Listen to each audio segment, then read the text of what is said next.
Hola jóvenes, les saluda la profesora Irinia Núñez. Sean bienvenidos.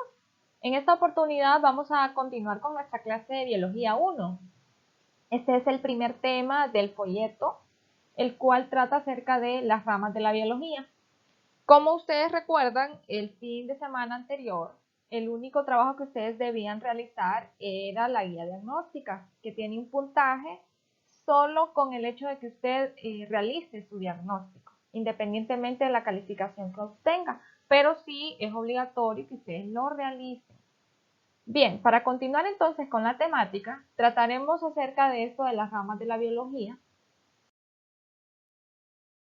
Tenemos una pregunta acá en la sección de preguntas de exploración, la cual enuncia lo siguiente. ¿Para qué sirve el estudio de la biología? Tal como nosotros observamos ahí en la imagen, aparece un microscopio, un portaobjetos y una manchita en medio. Eso quiere decir que utilizando ese microscopio se va a observar qué es lo que contiene esa manchita. Puede ser sangre o puede ser cualquier ser vivo que sea microscópico o algún tejido de una célula.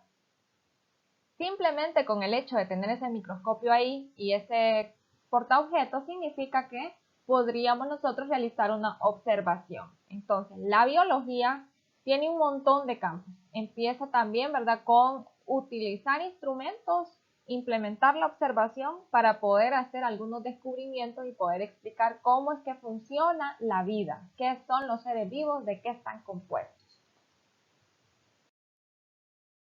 Partiendo de lo anterior, surge la interrogante, ¿qué es la biología?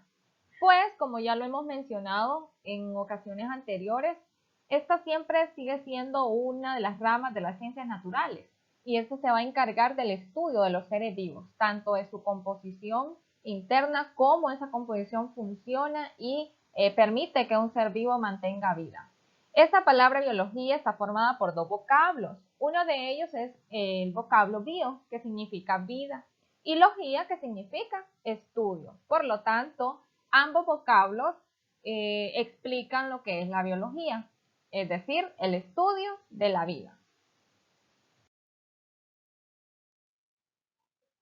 Continuaremos entonces estudiando la biología. Partiremos de la historia de esta. A lo largo del tiempo han ido surgiendo experimentos que han permitido explicar los fenómenos internos que ocurren dentro de un ser vivo. Y todo esto entonces ha dado como resultado un conjunto de investigaciones que han servido para describir de qué forma se podrían curar algunas enfermedades tomando en cuenta esos experimentos antiguos y así reconocer cómo funciona la vida.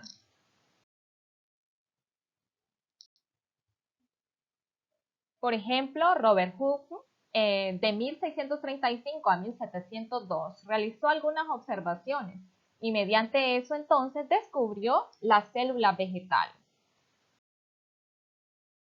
Francisco Redi, que luego rebatió la teoría de la generación espontánea. Esta teoría de la generación espontánea explicaba que los seres vivos provenían de la nada, con la interacción del aire, el agua y el fuego. Luego, Francisco Redi, mediante un experimento, demostró que eso era incorrecto, ya que la vida, todos los seres vivos, provienen de células preexistentes. Es decir, no pueden surgir nada más por la interacción entre compuestos inorgánicos y orgánicos. Un aporte al estudio de la biología es el descubrimiento y la fabricación de Anton van Leeuwenhoek, quien fue el primero en utilizar microscopios. Esto vino a favorecer bastante porque de esa manera se podían observar aquellos organismos más pequeños que a simple vista no se podían detectar. Más adelante, Carl van Linnaeus estableció sistemas que permitieron clasificar los seres vivos, tanto como en plantas, animales, como también utilizando diferentes categorías, así como lo vemos en la imagen. Fue gracias a esta clasificación taxonómica que se ha podido dividir a los organismos en vegetales, animales y también según clase, orden, familia, género y especie a la que ellos pertenecen. Charles Darwin, por otro lado, expuso la teoría evolucionista, que explica que todos los seres vivos a lo largo de la historia van evolucionando, es decir, cambiando sus estructuras internas, modificándose y de esa manera adaptarse a las condiciones a las cuales son sometidos. Gregor Mendel estudió la herencia, es decir, cómo estaba conformada y por qué era que las características se iban repitiendo de una generación a otra, gracias a su estudio con plantas de chícharo de nombre científico Pisum sativum. Pero para el estudio de la biología no solamente existen esos aportes que ya les he mencionado.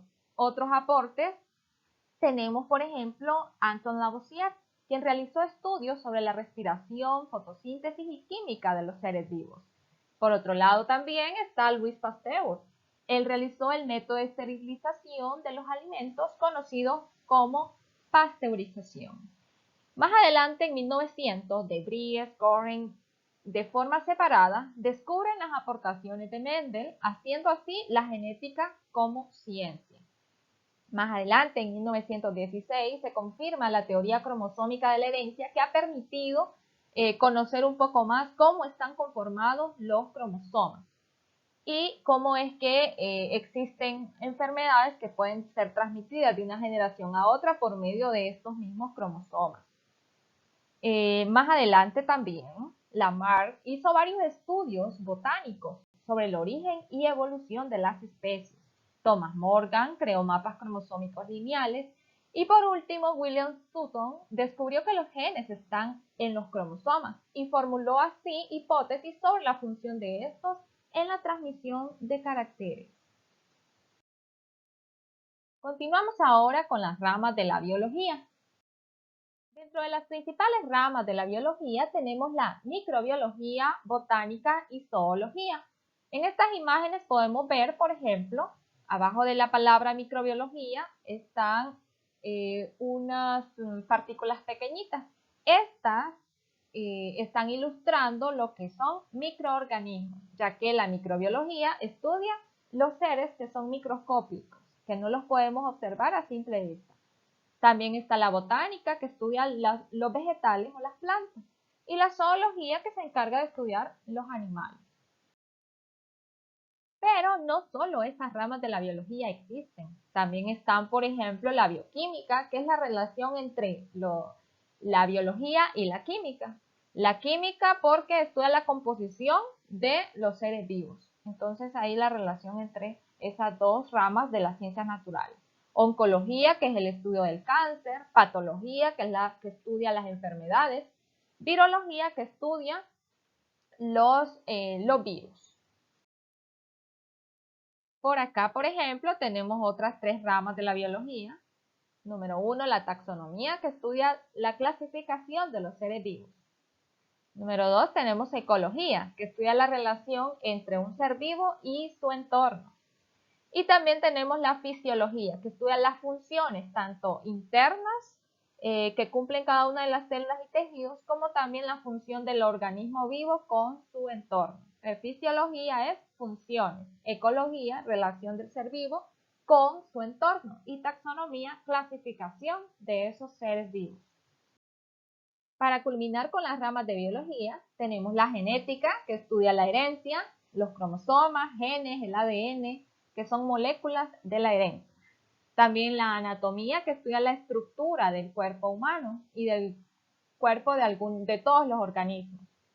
Y por último tenemos la histología, que es el estudio de los tejidos.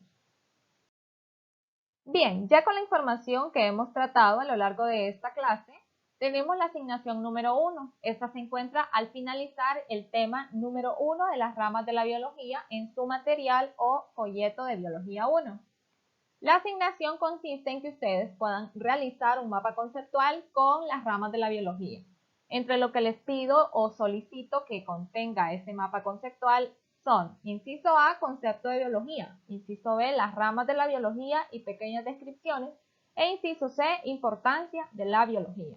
Una vez que ustedes puedan lograr terminar su mapa conceptual, por favor lo suben a su formulario. Acá se observa cuál es el enlace, como también ustedes pueden acceder a él haciendo clic en el enlace que les he colocado en su folleto. Nada más eso y suben su mapa conceptual.